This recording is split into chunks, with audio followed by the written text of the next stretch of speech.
तो यहाँ तक कॉपी कर लिए, आ गया समझ वेपर प्रेशर का कॉन्सेप्ट, आपको लैंग्वेज भी समझा दिए, डायग्राम्स भी समझा दिए और थोड़ा सा आपके इक्वेशन फॉर्म में भी बता दिए, नोट कर लिए होंगे यहाँ पे। अब हम आपको डेफिनेशन बताते हैं करके।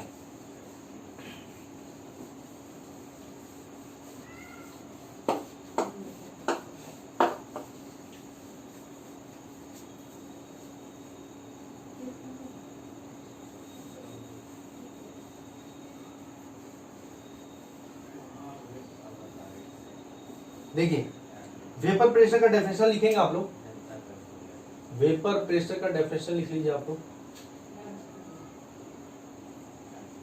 वेपर प्रेशर तो हम बोल देते हैं, आप लोग लिख लीजिएगा, लिखिए the pressure exerted by, the pressure exerted by vapour form, the pressure exerted by vapour form in condition of dynamic equilibrium, the pressure exerted by vapor form in condition of dynamic equilibrium over the surface of liquid, over the surface of liquid in closed container is known as vapor pressure, is known as vapor pressure। साथ साथ ये भी लिख लेंगे for water, for water vapor pressure is also known as for water vapor pressure is also known as aqueous tension। इसको क्या बोलते हैं? aqueous tension भी बोलते हैं वाटर के लिए, ठीक है। वाटर के लिए वेपर प्रेशर को हम लोग aqueous tension भी बोल सकते हैं, ठीक है। अब समझो, हम आपको और तरीके से समझाते हैं आपको। अगर मान लो प्योर लिक्विड है, सपोज यहाँ पे मान लो ये मेरा क्या है, प्योर लिक्विड, कोई भी प्योर लिक्विड, ये मेरा प्योर लिक्विड ए है, this is pure liquid A, pure liquid ए। यहाँ पे बल्क में भी मॉलिक्यूल है और यहाँ पे आपका सरफेस पे भी है, सरफेस पे भी मॉलिक्यूल है। सरफेस वाला जो है मॉलिक्यूल वो आपका एक टाइम के बाद छोड़ देगा अपने सरफेस को और ये क्या बना लेगा, वेपर, और एक टाइम के बाद इक्विलिब्रियम आ जाएगा। इस इक्विलिब्रियम कंडीशन पे जितना भी वेपर यहाँ पे जमा हुआ है, वो वेपर जो इस सरफेस पे प्रेशर लगाता है उसे क्या बोलते हैं, वेपर प्रेशर। तो वेपर प्रेशर को कैसे रिप्रेजेंट करेंगे, P not a. P not a का मतलब क्या हुआ, vapour pressure of pure liquid A, pure liquid A, pure liquid ए, ठीक है। पी नॉट ए का मतलब क्या है, नॉट जब लगा दिए मतलब ये क्या है, प्योर है। पी नॉट ए लगा दिया मतलब क्या है, प्योर है। मतलब हम लोग कैसे रिप्रेजेंट करेंगे वेपर प्रेशर प्योर लिक्विड का, पी नॉट ए। अगर वाटर होता तो पी नॉट H2O लिख देते हैं, आया समझ में। अब जैसे मान लो कि लिक्विड से गैस बनता है, लिक्विड से अगर मान लो कि गैस बन रहा है, तो लिक्विड से गैस बन रहा है, तो ये बताओ मेरा कि एंडोथर्मिक रिएक्शन है या एक्सोथर्मिक रिएक्शन है, ठीक है। आपको तो इतना समझ में आता है ना कि वाटर है, अगर वाटर की बात कर ले, अगर जो वाटर की बात की यहाँ पे वाटर, तो वाटर आपका जो आपका लिक्विड था और वाटर में जो गैस है, जो वेपर है, वो आपस में एक टाइम के बाद इक्विलिब्रियम आ गया, डायनामिक इक्विलिब्रियम आ गया है। तो यहाँ पे देखो, अगर हम बात करें कि लिक्विड से अगर हम लोग गैस ला रहे हैं, तो ये प्रोसेस एंडोथर्मिक है या एक्सोथर्मिक है। लिक्विड से गैस जा रहा है तो टेम्परेचर एब्जॉर्ब कर रहा होगा या टेम्परेचर रिलीज कर रहा होगा, बताओ। तो टेम्परेचर क्या कर रहा होगा, एब्जॉर्ब कर रहा होगा। ये मेरा क्या है, एंडोथर्मिक प्रोसेस है, एंडोथर्मिक प्रोसेस है, एंडोथर्मिक प्रोसेस है। मतलब टेम्परेचर क्या कर रहा हो, एब्जॉर्ब कर रहा होगा। इसको चाहिए लिक्विड के मॉलिक्यूल को तोड़ेंगे तभी तो बनेगा। और जब गैस से अगर आप लिक्विड ला रहे हो तो ये मेरा क्या है, एक्सोथर्मिक प्रोसेस है। वो क्या है आपका, एक्सोथर्मिक प्रोसेस है, एक्सोथर्मिक प्रोसेस। ये तो ध्यान है आपको। अगर मैं बोलूं कि इसका आप बताओ, इसका अगर आपको केपी लिखना है, इक्विलिब्रियम कंडीशन का केपी कैसे लिखेंगे, तो केपी आपके किसके लिए डिफाइन होता है, वेपर के लिए। केमिकल इक्विलिब्रियम में पढ़े होंगे, तो हम लोग क्या लिखेंगे, partial pressure of H2O, partial pressure of H2O जो कि आपका वेपर है, ये क्या है, गैस है। और यही मेरे लिए क्या बन जाएगा, कि यही मेरे लिए क्या बन जाएगा, वेपर प्रेशर बन जाएगा, क्योंकि इक्विलिब्रियम कंडीशन पे ही मिल रहा है ना केपी। केपी किसके बराबर होगा, वेपर प्रेशर, और वेपर प्रेशर ही क्या होगा, partial pressure of water in gaseous phase. अब ये जो वेपर प्रेशर वो किस पे डिपेंड करेगा, केवल और केवल टेम्परेचर पे डिपेंड करेगा। केवल किस पे डिपेंड करेगा? टेम्परेचर पे। वेपर प्रेशर किस पे डिपेंड करेगा? केवल और केवल टेम्परेचर। अब बताओ लिक्विड से गैस जाने पे हमारा किस पे डिपेंड कर रहा है? टेम्परेचर पे। ध्यान से देखो, टेम्परेचर पे डिपेंड कर रहा है, क्योंकि टेम्परेचर ये क्या कर रहा है? एब्जॉर्ब कर रहा है। क्या कर रहा है? टेम्परेचर आपका एब्जॉर्ब कर रहा है। तो इससे क्लियर हो गया ना। यहां पे आप ध्यान से देखो आपका कि H2O से लिक्विड से H2O गैस बन रहा है, तो इसके लिए Kp कैसे लिखोगे? Kp तो लिख सकते हैं, Kp is defined for equilibrium condition, तो Kp is equal to partial pressure of water in gases phase is equal to vapour pressure. और लिक्विड से गैस इंडोथर्मिक, गैस से लिक्विड आपका एक्सोथर्मिक। एक पार्ट अगर हम देखें तो ये किस पे डिपेंड कर रहा है? टेम्परेचर पे। तो इन शॉर्ट वेपर प्रेशर जो होता है वो वेपर प्रेशर किस पे डिपेंड कर रहा है? वेपर प्रेशर हो गया या Kp किस पे डिपेंड कर रहा है? Depends upon temperature. Depends upon temperature. और टेम्परेचर पे किस तरह से डिपेंड करेगा? Directly proportional. किस तरह से डिपेंड करेगा? Directly proportional. अगर ये डायरेक्टली प्रोपोर्शनल डिपेंड किया तो वेपर प्रेशर भी डिपेंड करेगा। मतलब कि इन शॉर्ट बोल सकते हैं, अगर आप टेम्परेचर बढ़ाओगे तो किसी भी लिक्विड के लिए वेपर प्रेशर बढ़ेगा, अगर टेम्परेचर घटाओगे तो वेपर प्रेशर घटेगा, क्योंकि Kp घट रहा है और बढ़ रहा है। ध्यान रखिएगा, ये सब सारा इक्विलिब्रियम का कॉन्सेप्ट आ गया। तो इक्विलिब्रियम अगर आप पढ़े होंगे तो ये चीज समझ में आ रहा होगा। तो कहीं ना कहीं आपको देख रहे हो, अगर Kp लिखेंगे इस इक्विलिब्रियम का, तो partial pressure of H2O in gas यही वेपर प्रेशर के बराबर होगा। वेपर प्रेशर कब आता है? डायनेमिक इक्विलिब्रियम में ही। और ये वेपर प्रेशर किस पे डिपेंड करेगा? Kp किस पे डिपेंड करेगा? क्लॉसियस-क्लैपेरॉन इक्वेशन जो लिखते हैं, log K2 upon log equilibrium of K2 upon equilibrium of K1 is equal to delta H upon 2.303 RTR into 1 upon T1 minus 1 upon T2। तो देख रहे हो ये किस पे डिपेंड कर रहा है? केवल टेम्परेचर पे डिपेंड कर रहा है। आ रहा है सामने? मतलब एक और डेफिनेशन हो सकता है वेपर प्रेशर का। क्या डेफिनेशन हो सकता है वेपर प्रेशर का? वेपर प्रेशर का एक और डेफिनेशन बन सकता है कि vapour pressure is the maximum partial pressure. Vapour pressure क्या है? एक मैक्सिमम पार्शियल प्रेशर। मतलब एक बार, आप ध्यान रखना, पार्शियल प्रेशर और वेपर प्रेशर में एक स्लाइट डिफरेंस है। हम लोग Dalton's law of partial pressure में हम लोग पार्शियल प्रेशर यूज करते थे, और यहाँ पे वेपर प्रेशर है। तो पार्शियल प्रेशर क्या है, जैसे कि कैसे डिफाइन करेंगे?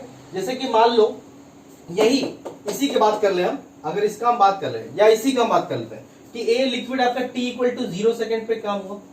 ठीक है, T इक्वल टू 0 सेकेंड से आपका स्टार्ट हुआ। सपोज 0 सेकेंड से, आप समझ रहे हैं इस चीज को, प्योर लिक्विड है, 0 सेकेंड से स्टार्ट हुआ। ठीक है, यहां पे कुछ नहीं बने, अभी कुछ नहीं वेपर बना होगा। मान लो कि T इक्वल टू 1 सेकेंड की बात कर ले, तो 1 सेकेंड में कुछ ना कुछ तो वेपर बना होगा, कुछ ना कुछ तो वेपर बना होगा। या मान लो कि कुछ और बात कर लेते हैं, मान लो 5 सेकेंड की बात कर ले, तो 5 सेकेंड में कुछ ना कुछ तो वेपर बना रहा होगा। तो वो वेपर कुछ ना कुछ तो प्रेशर लगा रहा होगा। तो वो जो प्रेशर लगा रहा होगा, जैसे कि मान लो कुछ ना कुछ पार्शियल प्रेशर लगा रहा होगा पार्शियल प्रेशर। वो पार्शियल प्रेशर मान लेते हैं कि कितना लगा रहा है? x ATM, या मान लेते हैं जितना भी मान ले कि 1 ATM लगा रहा है, 1 ATM या 0.1 ATM मान के चलते हैं, 0.1 ATM। वो कितना लगा रहा है? 0.1 ATM। और मैंने मान लिया कि इसका जो P नॉट है, इसका जो P नॉट है वो कितने के बराबर है? 10 ATM या 5 ATM के बराबर है। इसको जो मिल रहा है वेपर प्रेशर कितना मिल रहा है? डायनेमिक इक्विलिब्रियम कंडीशन में 5 ATM। और 5 सेकेंड पे इसको पार्शियल प्रेशर कितना मिला? कुछ ना कुछ तो प्रेशर लगाएगा ना। ठीक है, कुछ ना कुछ तो। और इसका जो डायनेमिक टाइम है, डायनेमिक टाइम जो ये मिला कितना, अभी ये देखो यहाँ पे प्योर लिक्विड है, यहाँ पे लिख दिए ये प्योर लिक्विड है, सही है, प्योर लिक्विड। तो आपका 5 सेकेंड पे कुछ ना कुछ तो ये वेपर बना रहा होगा, वो वेपर कुछ ना कुछ तो प्रेशर लगा रहा होगा। तो मान लेते हैं उसमें पार्शियल प्रेशर आपका 0.1 ATM लगा रहा है। ठीक है, अब मान लो कि T इक्वल टू फिर गया 10 सेकेंड, तो कुछ लगाया पार्शियल प्रेशर, मान लो पार्शियल प्रेशर आपका 1 ATM लगाया। मान लो T इक्वल टू 20 सेकेंड पे चेक किए तो देख रहे हैं पार्शियल प्रेशर आपका 3 ATM लगा रहा है। फिर हम लोग चेक किए T equal to temperature 30 second पे, तो हम देख रहे हैं पार्शियल प्रेशर कितना लगा रहा है? आपका 5 ATM। फिर हम T इक्वल टू 40 सेकेंड पे चेक कर रहे हैं तो फिर भी पार्शियल प्रेशर कितना आ रहा है? 5 ATM। फिर हम लोग 50 सेकेंड में चेक किए तो पार्शियल प्रेशर कितना आ रहा है? 5 ATM। मतलब 5 ATM पे क्या हो जा रहा है? कांस्टेंट हो जा रहा है। 5 ATM पे क्या हो जा रहा है? कांस्टेंट। मतलब कि अब 5 ATM से ज्यादा नहीं होगा, मतलब 5 ATM से हमको क्या मिल गया? डायनेमिक इक्विलिब्रियम मिल गया। अब इस डायनेमिक इक्विलिब्रियम कंडीशन पे हमेशा आपका पार्शियल प्रेशर मैक्सिमम कितना मिलने वाला है? 5 ATM। और 5 ATM हमारे लिए मैक्सिमम पार्शियल प्रेशर बन गया। तो हम लोग बोल सकते हैं vapour pressure is the maximum partial pressure, मतलब इससे अब बाहर नहीं जा सकता है। 0 second, 1 second, 2 second, 3 second, 15 second, 20 second में जो प्रेशर लगा रहा है वेपर, वो पार्शियल प्रेशर है। जो मैक्सिमम पार्शियल प्रेशर लगाया 5 एटीएम, अब 5 एटीएम के बाद ऊपर नहीं जा पाएगा क्योंकि इतना पे आपका वेपर कांस्टेंट हो गया। इस डायनेमिक इक्विलिब्रियम में जो वेपर जमा हुआ, वेपर क्या हो गया, अमाउंट ऑफ वेपर कांस्टेंट हो गया। और वही वेपर क्या है, वो वेपर कहां से मिला, जब रेट ऑफ इवापोरेशन और रेट ऑफ कंडेंसेशन क्या हो गया, डायनेमिक इक्विलिब्रियम आ गया। तो जब डायनेमिक इक्विलिब्रियम आ गया और जितना अमाउंट ऑफ वेपर जमा हुआ है, वो अमाउंट ऑफ वेपर तो कांस्टेंट रहने वाला है। और वही वेपर जो प्रेशर लगाता है उसी को तो क्या बोलते हैं, वेपर प्रेशर बोलते हैं। और वो वेपर प्रेशर ही मेरा मैक्सिमम पार्शियल प्रेशर हो गया उस वेपर का। तो this is the difference between partial pressure and vapour pressure. I hope कि आपको समझ में आ रहा होगा, क्लियर हुआ। तो एक और डेफिनेशन क्या बन जाएगा वेपर प्रेशर का, कि vapour pressure is the maximum partial pressure of any liquid at given temperature. किसी गिवन टेम्परेचर पे हमारा किसी भी लिक्विड का वेपर प्रेशर क्या होता है, मैक्सिमम पार्शियल प्रेशर होता है, उससे बाहर किसी कभी नहीं जाएगा एट ए गिवन टेम्परेचर पे। और एक और बात सुन लीजिए, अगर मान लो कि ये मैक्सिमम पार्शियल प्रेशर से अगर आपका एबव प्रेशर हो गया, अगर मान लो कि हमने किसी तरीके से किसी सिस्टम के अकॉर्डिंग हमने पार्शियल प्रेशर से ऊपर ले गया, तो क्या होगा, तो कुछ some of the water vapour will condense. क्या हो जाएगा, some water vapour will condense. अगर मान लो कि इस मैक्सिमम पार्शियल प्रेशर से हमने क्या कर दिया, पार्शियल प्रेशर कम कर दिया, 5 एटीएम से कम कर दिया किसी सिस्टम के अकॉर्डिंग, तो क्या होगा, some of then water will vaporise, until the maximum partial pressure is obtained or all drops of water will vaporize। मतलब कब तक होगा वेपराइज, जब तक कि हमको मैक्सिमम पार्शियल प्रेशर ना मिल जाए, या तब तक कि एक बूंद पानी पूरा वेपर ना बन जाए। बहुत इंपॉर्टेंट कॉन्सेप्ट है, आ रहा है समझ में। पहले इसको कॉपी कीजिए, फिर सारा कुछ लिखवा रहे हैं।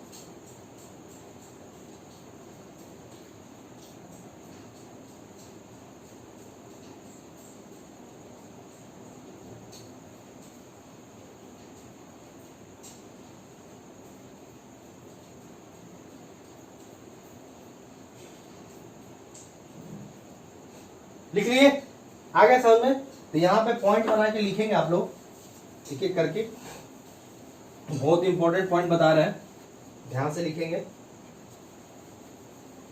लिखिए, लिखेंगे क्या,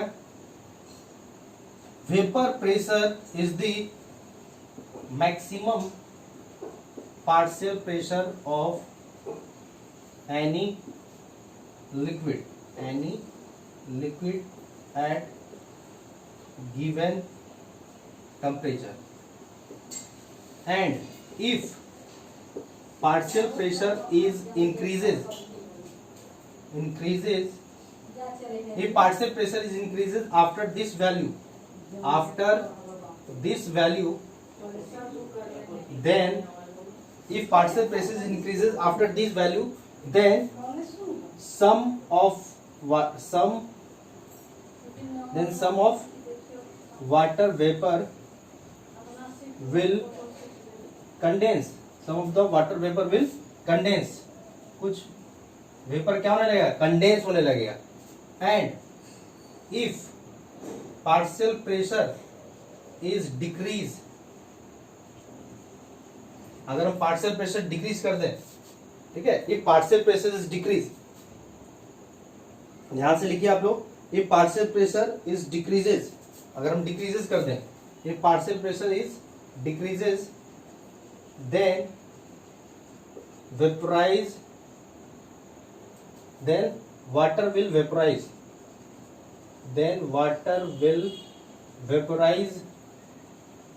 until लिख लेंगे, until maximum partial pressure is obtained, then maximum partial pressure is obtained, और obtained अच्छे से लिखेंगे, obtained, or all the liquid molecule will vaporize। ठीक है, ये बड़ा इंपॉर्टेंट पॉइंट है। क्या बोला है कि वेपर प्रेशर क्या है, मैक्सिमम पार्शियल प्रेशर किसी लिक्विड का, vapour pressure is the maximum partial pressure of any liquid का। जैसे ये पता है ना कि मान लो कि हमारा वेपर प्रेशर इस लिक्विड का डायनेमिक इक्विलिब्रियम में कितना आया 5 atm, 5 atm आया। और ये कैसे आया, जब का रेट ऑफ इवापोरेशन और रेट ऑफ कंडेंसेशन इक्विलिब्रियम में आ गया। तो यहाँ पे आपको मैक्सिमम, यहाँ पे ये वेपर प्रेशर आया और वो वेपर प्रेशर क्या है, वो आपका मैक्सिमम पार्शियल प्रेशर। क्यों मैक्सिमम पार्शियल प्रेशर है कि इसके बाद आपका पार्शियल प्रेशर बाहर नहीं जाएगा। क्योंकि देखो अगर मान लो कि हम अगर कैलकुलेट करना स्टार्ट किए 0 सेकंड में कुछ मिलेगा पार्शियल प्रेशर, 5 सेकंड में कुछ मिलेगा, 10 सेकंड में कुछ मिलेगा, मिलते मिलते मिलते हमको 5 atm एक बार आएगा। अब आप चेक करते जाओ किसी भी टाइम पे 30 सेकंड, 40 सेकंड, 50 सेकंड, 60 सेकंड में आपको हमेशा 5 atm ही मिलने वाला है उस टेम्परेचर पे। क्यों? क्योंकि वो मैक्सिमम आ गया। क्योंकि डायनेमिक इक्विलिब्रियम में आपका जितना अमाउंट ऑफ वेपर जमा हो जाता है वो वेपर कांस्टेंट हो जाता है, जितना वाटर बच जाता है वो water amount of water constant हो जाता है, जब तक कि आप कुछ ना कुछ टेम्परेचर उस गिवन टेम्परेचर पे, जब तक कि आप डिस्टर्ब मत करो सिस्टम को, ठीक है। तो वो हमको हमेशा कांस्टेंट रहेगा और उसी को हम लोग बोलते हैं maximum partial pressure of any liquid at given temperature. If partial pressure is increases after this value, अगर 5 atm से अगर हम पार्शियल प्रेशर को बढ़ा दे किसी सिस्टम के अकॉर्डिंग, तो क्या होगा, then some of the water vapour will condense, कुछ वाटर वेपर क्या होने लगेगा, कंडेंस हो जाएगा। अगर आप 5 atm से पार्शियल प्रेशर बढ़ा दो तो क्या होने लगेगा, कंडेंस स्टार्ट हो जाएगा। अगर and partial pressure decreases then water will vaporize, कब तक, water will vaporize until maximum partial pressure is obtained और all the liquid molecule will vaporize। जब तक कि आपको partial pressure obtain ना हो जाए तब तक ये vaporize होते रहेगा, या तब तक जब तक कि सारा का सारा liquid vaporize ना हो जाए तब तक ये vaporize होगा। अगर आपने इस मैक्सिमम पार्शियल प्रेशर से अगर पार्शियल प्रेशर का वैल्यू डिक्रीज कर दिए तो वाटर वेपराइज होने लगेगा। कब तक वेपराइज होगा, जब तक कि हमको मैक्सिमम पार्शियल प्रेशर ना मिल जाए, या तब तक जब तक कि सारा का सारा लिक्विड ड्रॉप्स आपका वेपर ना बन जाए, तब तक ऐसा होते रहेगा। ध्यान रखिएगा, बहुत इंपॉर्टेंट ये कॉन्सेप्ट। और 2-3 पॉइंट और समझा देते हैं कि वेपर प्रेशर जो है वो वेपर प्रेशर किस पे डिपेंड करेगा। वेपर प्रेशर आपका जो डिपेंड करेगा, पहले किस पे डिपेंड नहीं करेगा, अमाउंट ऑफ लिक्विड पे डिपेंड करेगा क्या, गिवन टेम्परेचर पे, अमाउंट ऑफ लिक्विड पे भी डिपेंड नहीं करेगा। क्या शेप ऑफ कंटेनर पे डिपेंड करेगा क्या, नहीं। साइज ऑफ कंटेनर पे डिपेंड करेगा क्या, नहीं। अगर मान लो कि इस लिक्विड का मैंने बोल दिया कि vapour pressure of this liquid, vapour pressure of pure liquid A is equal to 5 atm at room temperature, मैंने बोल दिया 5 atm, ठीक है। और मैंने आपको बोला कि इसका जो अमाउंट था वो सपोज मैंने लिया था 10 लीटर, ए लिक्विड का हमने कितना लिया 10 लीटर, 20 लीटर का भी रूम टेम्परेचर पे वेपर प्रेशर कितना मिलने वाला है, इतना ही मिलेगा 5 atm। कंटेनर का साइज कैसा है आपका स्क्वायर है, हमने ले लिया कंटेनर, मान लो कि स्फेरिकल टाइप का ले लिया, या आपका रेक्टेंगुलर टाइप का कंटेनर ले लिया, या किसी टाइप का भी कंटेनर, क्लोज कंटेनर ले लिया, उसका भी वेपर प्रेशर कितना आने वाला है 5 atm। साइज चेंज कर दो, शेप चेंज कर दो, कोई फर्क नहीं पड़ता है। मतलब कि vapour pressure does not depend upon the quantity of liquid और शेप और साइज ऑफ द कंटेनर। तो यहां पे लिख लेना नोट करके, vapour pressure of any liquid does not depend upon the size, shape or container of the container or quantity, shape of container and quantity of and its quantity, या amount लिख देते हैं and its amount लिख लीजिएगा। Vapour pressure of any liquid does not depend upon the size, shape of container and it's amount, ना amount पे, ना shape पे, ना साइज पे। अगर मान लो कि वेपर प्रेशर में प्योर लिक्विड ए का अगर हम 5 atm बोल दिए हैं, अगर मान लो कितने टेम्परेचर पे 25 डिग्री सेल्सियस पे, तो अगर आपको मैं पूछा और आपको मैं बोल दिया किसी भी टेम्परेचर वेपर प्रेशर में पूछा आपको, मान लो कि इसी लिक्विड का ऑफ 20 लीटर का या 30 लीटर का, तो कितने आने वाला है 5 atm ही आने वाला है 25 डिग्री सेल्सियस पे। मैंने रेक्टेंगुलर कंटेनर ले लिया या स्फेरिकल कंटेनर ले लिया, स्क्वायर कंटेनर ले लिया या सिलिंड्रिकल कंटेनर ले लिया, फिर भी वेपर प्रेशर कितना आने वाला है आपका सेम ही आने वाला है। अगर साइज मान लो 5 लीटर वाला कंटेनर लिए या 10 लीटर वाला कंटेनर लिए या आप 20 लीटर वाला कंटेनर लिए, उसमें भी अगर आप प्योर लिक्विड ए का 25 डिग्री सेल्सियस पे वेपर प्रेशर मेजर करो तो 5 atm ही लेने वाले हैं। वही आने वाला है हमेशा। Vapour pressure size shape of container पे या क्वांटिटी ऑफ अमाउंट पे ऑफ लिक्विड पे डिपेंड नहीं करता है। वेपर प्रेशर किसका होता है? लिक्विड का होता है, सॉलिड का होता है या गैस का होता है? तो ध्यान रखिएगा, वेपर प्रेशर सॉलिड का भी होता है, लिक्विड का भी होता है। ध्यान रखिएगा, गैस का नहीं होता है। ध्यान रखिएगा, वेपर प्रेशर किसका किसका बोलते हैं? लिक्विड का, प्योर लिक्विड का और सॉलिड का बोलते हैं। अब देखोगे आइस जब निकालते हैं थोड़ा थोड़ा धुआं निकलता है, वेपर निकलता है। आइस का भी कुछ वेपर होता है। हर सॉलिड का भी वेपर प्रेशर होता है, ध्यान रखिएगा। लिक्विड का भी वेपर प्रेशर होता है, बट गैस का हम लोग नहीं बोलते हैं। आपके बुक में, एनसीईआरटी बुक में वेपर प्रेशर लिक्विड का जनरली दिया रहता है, बट सॉलिड का भी होता है। तो वेपर प्रेशर सॉलिड का भी होगा, लिक्विड का होगा, गैस का नहीं होता वेपर प्रेशर। तो ध्यान रखिएगा। आया समझ में? क्योंकि लिक्विड से वेपर बनेगा ना, या आपका सॉलिड से वेपर बनेगा। गैस से वेपर कैसे बनेगा? गैस तो वेपर ही है। तो वेपर प्रेशर किससे होता है? सॉलिड का होता है और लिक्विड। तो लिख लेना, vapour pressure is applicable for solid और लिक्विड, गैस का नहीं होता, ध्यान रखिएगा। तो गैस का क्या होता है? पार्शियल प्रेशर होता है। क्लियर? आ गया सामने? तो यहां तक कॉपी करो, इसके बाद हम लोग नेक्स्ट टॉपिक की तरफ बढ़ते हैं। इसको कॉपी कीजिए जल्दी से।